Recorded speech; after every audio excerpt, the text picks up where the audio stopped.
Olá a todos. Estamos aqui para mais um episódio dos Diálogos Luso-Atlânticos comigo e com Rui Badaró. Esta semana foi uma semana bastante delicada em matéria de relacionamento luso-brasileiro, e por isso entendemos que deveríamos falar sobre esse tema. E eu começaria por pedir ao Rui para me dizer a sua opinião, que é a sua opinião, obviamente, sobre toda esta situação, como é que ele viu em São Paulo e do lado brasileiro toda esta situação relacionada com a cessação do acordo de reciprocidade luso-brasileira entre a Ordem dos Advogados Portuguesa e a Ordem dos Advogados Brasileira. No fundo, dê-nos a sua visão do lado de lá do Atlântico. Estimado João, novamente, grata satisfação em estar contigo nos diálogos luso-atlânticos. Pois bem, realmente, nós tivemos na última semana a denúncia, né, unilateral por parte da Ordem dos Advogados Portugueses do acordo de reciprocidade que já vinha aí há alguns bons anos, né, entre ambas as ordens. E esse acordo de reciprocidade, João, é óbvio, né, óbvio porque estudamos, né, este assunto, mas para aquele que nos acompanha, vamos explicar rapidamente. Ele surge por conta do vínculo, do profundo vínculo cultural e histórico que ambas as ordens possuíam ou possuem, enfim. E o fato é que chegou num determinado momento em que havia a necessidade de reestruturar esse acordo. E havia essa necessidade porque nós temos no Brasil, João, mais de 1 milhão de advogados. De outro lado, em Portugal, salvo o melhor juízo, pouco mais de 35 mil. Né? E você fique à vontade para me corrigir. E desses 35 mil, mais de 10%, não sei o percentual exato, são advogados brasileiros regularmente inscritos nos quadros da Ordem dos Advogados Portugueses, portanto, advogados portugueses. De qualquer sorte, o que eu vejo dessa situação, desse Deixa-me imbróglio, só, deixa-me só acrescentar uma coisa, Rui. diga-me. Convém dizer também que este acordo que havia, ou que há, depende da legalidade da denúncia, é um acordo que foi elaborado no âmbito do Tratado Luso-Brasileiro de Ah, pois, Amizade. eu chegaria Sim, aí, eu chegaria aí. Né? sim, Aliás, chegarei aí.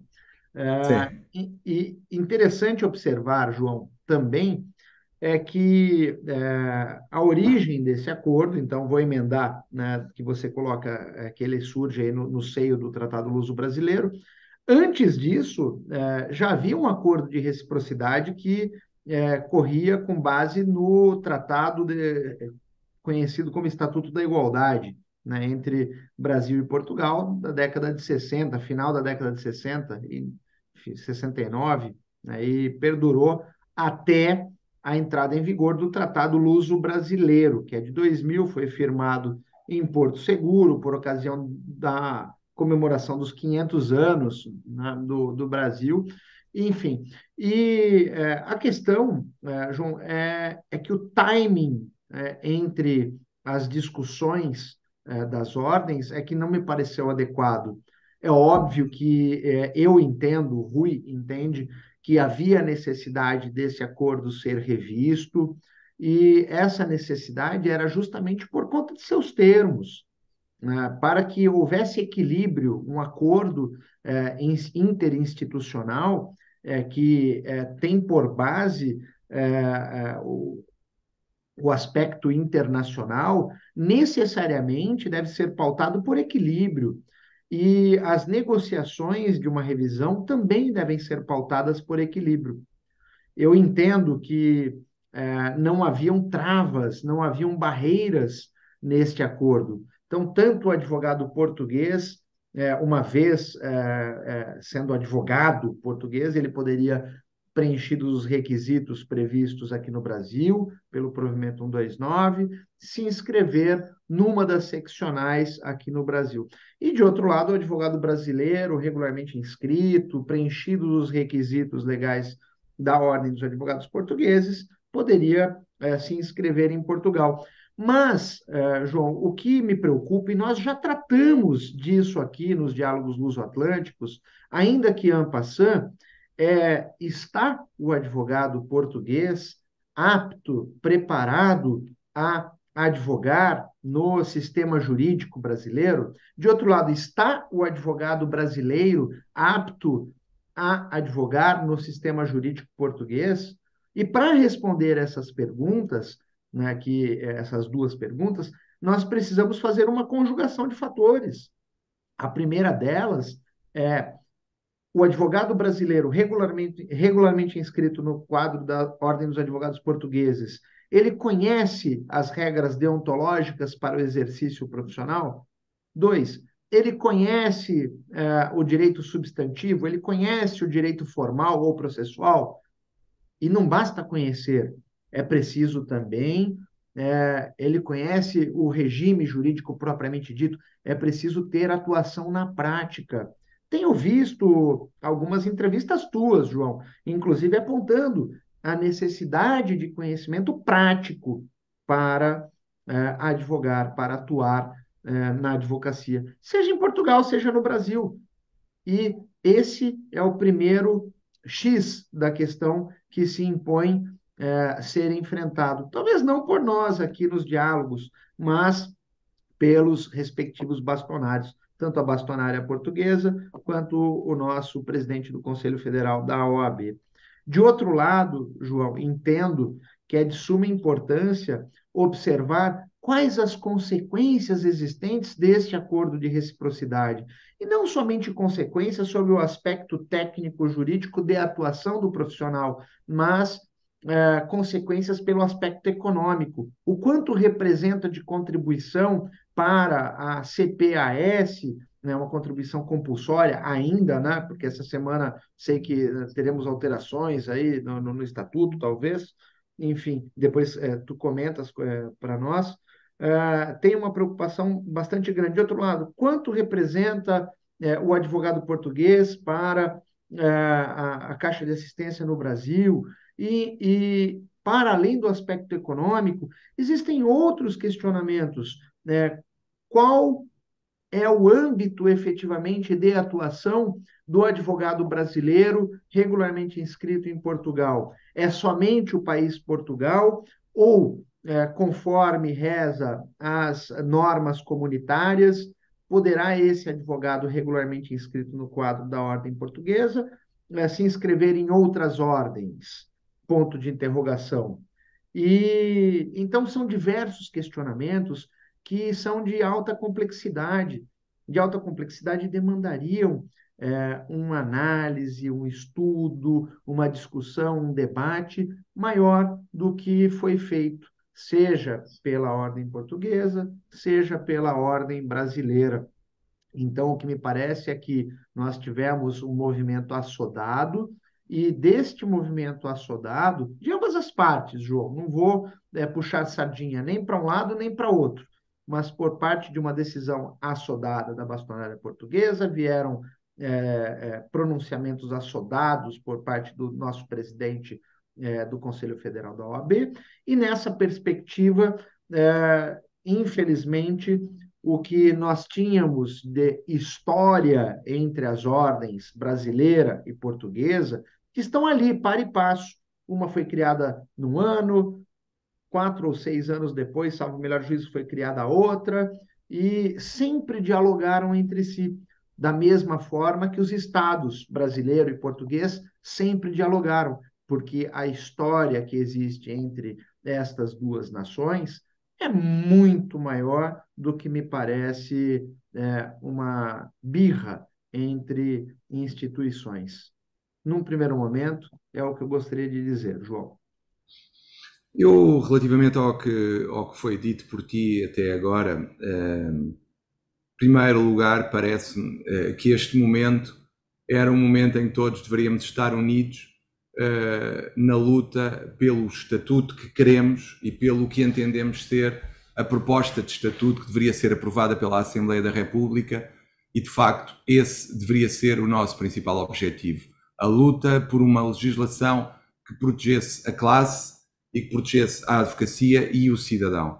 porque de facto nós deveríamos estar focados e unidos no combate contra as alterações que aí vêm, pelo menos aquelas que são mais graves e que são essenciais para a nossa profissão e que podem alterá-la de forma, diria, radical. E isso deveria ser o foco total. Depois, independentemente de se concordar ou não com a posição da Ordem dos Advogados Portuguesa e com a posição do Conselho Geral neste caso, parece-me que há uma necessidade evidente de adequar a reciprocidade aos novos tempos, de exigir que quem vai para o Brasil de Portugal ou quem vem para Portugal do Brasil e quer exercer a advocacia seja de alguma forma sujeito a uma prova de conhecimentos que prove e que demonstre a sua integração na ordem jurídica portuguesa e o seu conhecimento dessa ordem jurídica portuguesa e da ordem jurídica brasileira, no caso dos portugueses. De facto, uma entrada quase automática, mediante uma mera verificação formal de papéis, não me parece, de facto, ser a melhor forma de salvaguardar as posições do cidadão e da própria advocacia, quer brasileira, quer portuguesa, que deve pautar-se pela maior qualidade possível e por, de facto, conhecer o ordenamento em que está inserida e, para isso, entendo, deve ser objeto de revisão o acordo de reciprocidade. Agora,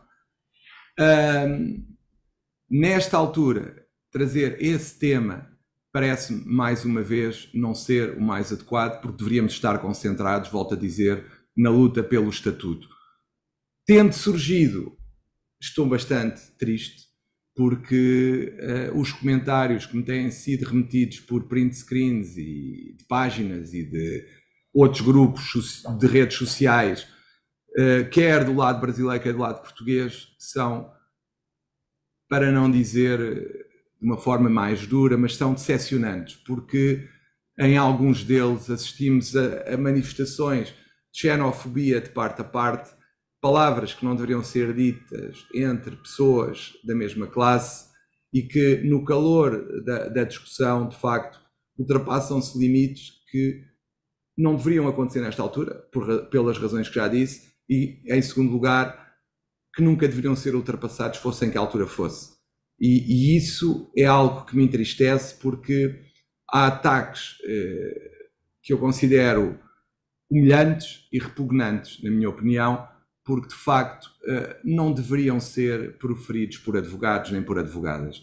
E isso para mim é o mais grave, é ver que basta um rastilho e vem ao de cima o pior que existe em nós e as pessoas de facto agridem-se de uma forma violenta, ataques que muitas das vezes não têm correspondência com a realidade, não têm adesão na realidade, mas que de facto a partir de uma certa altura já estamos todos a discutir, já nem se sabe às tantas porquê, mas estamos a discutir de uma forma que me parece excessiva e preocupante e pouco dignificante para a classe que representamos. Eu gostava de ver a classe unida, sim, gostava de não ver uma classe a atacar-se internamente, e gostava que houvesse um sistema justo de integração de portugueses e de brasileiros nas ordens jurídicas brasileira e portuguesa, respectivamente. Portanto, isso é algo que eu vou defender e gostava de defender.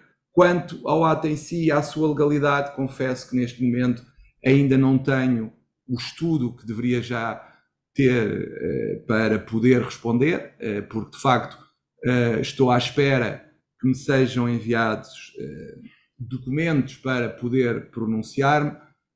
Espero tê-los em breve, para poder tomar uma decisão e propor ao meu Conselho uma tomada de posição em relação a esta matéria, mas neste momento, quanto ao ato em si, prefiro não me pronunciar porque ainda não tenho a fundamentação jurídica para saber da legalidade ou não do ato. Portanto, neste momento, parece-me que deveríamos estar preocupados com o estatuto, que em princípio será objeto de análise no Parlamento no dia 19 de julho, e não andarmos aqui a perder tempo, entre aspas, com esta questão, e que esta questão deveria ser analisada depois da questão do estatuto, porque de facto essa é aquela que me preocupa e que nos deveria preocupar a todos enquanto classe neste momento.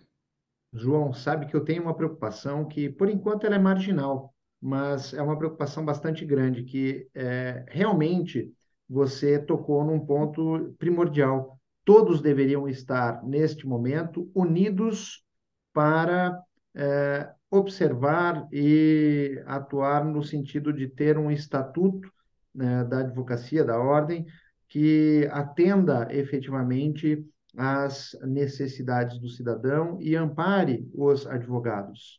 Ponto.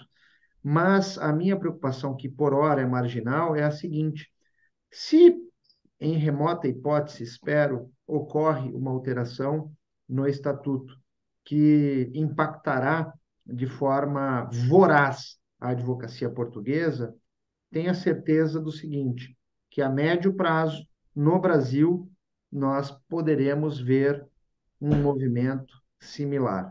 E justifico, já existem vários projetos de lei que tramitam no Congresso Nacional que querem alterar o Estatuto da Ordem dos Advogados e da OAB. E Era isso que eu te essa, queria perguntar. Já agora queria te fazer uma pergunta que é, diga, do lado brasileiro, como é que as coisas estão a ser vistas? O que é que a OAB fez para chegar a este desfecho? Como é que reagiu em relação a este desfecho aqui do lado de Portugal? pois, primeiro, com relação à reciprocidade, né, à denúncia unilateral, o presidente do Conselho Federal da OAB imediatamente se manifestou no sentido de que envidaria esforços para resguardar o direito dos advogados brasileiros regularmente inscritos e, ao mesmo tempo, retomar o quanto antes as discussões em prol de um acordo de reciprocidade. E no meio desses dois pontos que toquei, que são os principais, os que realmente interessam, também deixou claro que não aceitaria quaisquer comentários ou indicações que trouxessem discriminação para com o advogado brasileiro que, por meio da reciprocidade, buscava atuar em Portugal. Então, neste primeiro momento, foi essa a manifestação do Conselho Federal da OAB, e paralelo a essa manifestação formal, que é de quem responde efetivamente pelo acordo, nós tivemos uma série de movimentos por parte das seccionais brasileiras, né, equivalente aos conselhos regionais em Portugal, e dentre elas a própria Ordem dos Advogados do Brasil, seccional São Paulo, onde encontro-me inscrito e coordeno as relações Brasil-Portugal.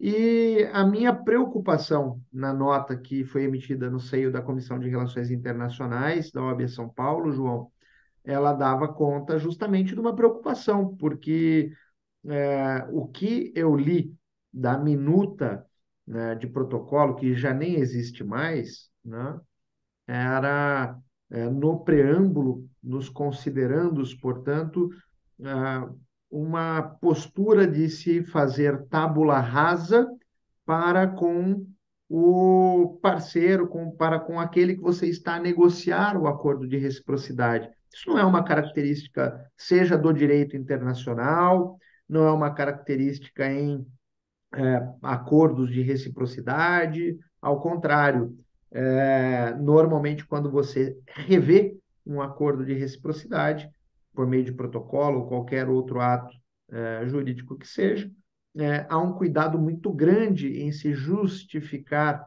as mazelas existentes que ensejaram essa revisão. O que me parece foi feito de modo superficial. Mas, como essa minuta já nem existe mais, então impõe-se analisar a denúncia unilateral. Da denúncia unilateral, João, entendo e falo isso apenas como Rui Badaró, não em nome de comissão de relações internacionais que integro, né, da OAB São Paulo, mas entendo que o X da questão foi o timing. Né? O timing porque há um assunto que é nevrálgico e deveria ter a atenção de todos. sejam advogados brasileiros inscritos em Portugal, sejam advogados portugueses, que é o Estatuto da Ordem. Ponto. Este é o assunto primordial. Segundo, debater reciprocidade neste momento não me parece adequado. Adequado porque, sem que haja uma preparação para o debate, mostrando as fragilidades existentes do acordo, como você, en passant, muito bem apontou. Não é possível que um mero cumprir de formalidades, de documentos, de papéis, permita ao advogado brasileiro advogar em Portugal e ao advogado português advogar no Brasil. Ao contrário, é preciso filtros. Filtros, sejam provas, sejam cursos, sejam mecanismos que permitam efetivamente que um ou outro tenham condições de compreender o ordenamento jurídico em que vão atuar. É isso. Concordo, Rui. Penso que se calhar por hoje já explicámos esta temática. Tu principalmente esclareceste do teu ponto de vista o que se tinha passado, falaste das negociações que havia entre a Ordem dos Advogados Portuguesa e a Ordem dos Advogados Brasileira, que foi encerrada, como sabemos, e agora esperemos que o bom senso impere nos dois lados do Atlântico e que seja possível retomar e alterar o acordo de forma a que continue a existir reciprocidade, mas, naturalmente, balizada de forma a que não seja um mero processo burocrático, mas sim quem quiser exercer num lado ou no outro esteja submetido a requisitos de admissão nos ordenamentos que, de facto, demonstrem que a pessoa está preparada para exercer nesses dois ordenamentos. Muito obrigado a todos. Até à próxima. Obrigado a todos, uma grata satisfação e até o próximo Diálogos Luso-Atlânticos. E, em guisa de conclusão, João, permita-me, Claro. lembrando que o tratamento deste acordo de reciprocidade deve levar em consideração o relacionamento existente interestatal e interinstitucional. O brasileiro que vai para Portugal não é um estrangeiro qualquer. O português que vem para o Brasil não é um estrangeiro qualquer. O advogado brasileiro que vai advogar em Portugal não é um advogado estrangeiro qualquer, e vice-versa. Um grande abraço a todos e até o próximo Diálogos Luso-Atlânticos. Um abraço.